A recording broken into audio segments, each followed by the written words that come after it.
വിവാഹത്തിന്റെ ദിവസം റബ്ബ് തരുന്ന നിഅമത്താണ്. തന്റെ മകൾക്കൊരു പുതിയാപ്പള, മകനൊരു പുതുപെണ്ണ്, അത് റബ്ബ് തരുന്ന നിഅമത്താണ്.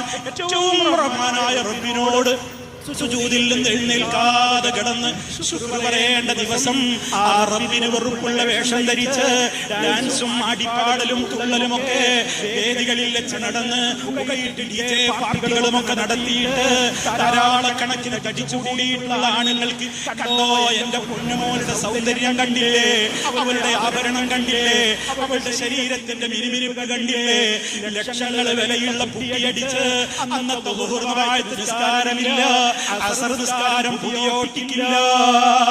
അവളെങ്ങനെ ളുഹറിന് കൊടുക്കാനാ, അവളെങ്ങനെ അസറിന് കൊടുക്കാനാ, എല്ലാം കഴിഞ്ഞ് മഗ്‌രിബിന് പറ്റുമോ പുതുക്കപ്പെണ്ണിനെ കാണാൻ ആളുകൾ വരുമ്പോ ഈ അടിച്ച പുട്ടിയൊക്കെ നഷ്ടപ്പെടുത്തി കഴിഞ്ഞാൽ പിന്നെ ഈ മുഖം കാണാൻ എന്ത് ഭംഗിയാണ് ഉണ്ടാവുക.